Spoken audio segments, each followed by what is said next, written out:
Hello, my name is Shayne Coffin. I am an actor and I am also a poet. And today I am going to be reading one of my newer poems entitled Woman in Red. This will be appearing in my future second collection of poetry, which will be entitled Issues of a Border. But for now, I'm going to be releasing a first collection of poems in a couple of weeks, and that's going to be called New Year's Resolution. So I hope that you'll all like it, you'll all pick up a copy, and you'll all take something from it. Now, this poem was inspired by a picture I discovered a couple months ago, and it was a picture that had just been discovered itself. And it is of this woman wearing this red cloak on this barren grey beach in England. And the cool thing about that picture is that it's actually from 1913, and the woman in the picture, nothing is known about her except her name, which was Christina. And I'm using that as well as a deep, intense love for Edgar Allan Poe's poetry and his Gothic themes, so I've combined the two, and I'm going to now read Woman in Red.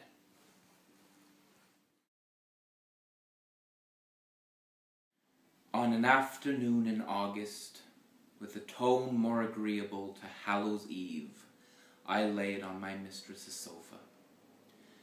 Head away from Victorian windows, mind barricaded from raindrop spiders scurrying down drapeless windows, or fingers deceiving me, scratching at my brain.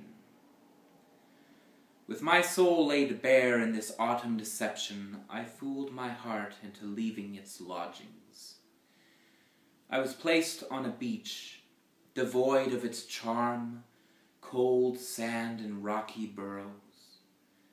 No life but my own, not even a phantom ship to bring waves of life to the shallow waters.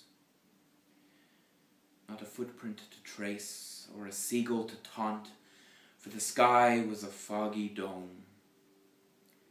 Long wisps of grass protruded like hairs on a large, grey ogre skull. I scaled the remains and ascended the cliff when an image caught my eye. A bare fallen log of some long-ago structure lay sprawled in the ground like a spine. 'Twas not this wooden carcass that caused a backward step, but the sprite cascaded in red that caused all reason to shudder. For she was a lot like you, my love, long ago gone to me. A reincarnation of your physical beauty, for your soul remains in my mind's eye. An aura like ice, cascading skin, marble smooth, bleached by the sun. Such as your hair, a pillar of curls like connected stars reaching your crown from the floor. A blood-red gown draped her figure, disguising what I knew to be beneath, but my lost second half, her eyes had a brightness to make the sun squint and tan the sand dark brown. Your eyes were green as thriving Mother Nature, and I knew her to be dead. And yet, I followed her trail of moist soil dankness, regrowing those trees in your eyes, stepping into plots of portraits that recalled times of our own. Crumbling walls of antiquated brick, where she and you sit, without breaking still composure for ongoing waves of memory. She, like you, looked sad, as though aware of her eerie connection.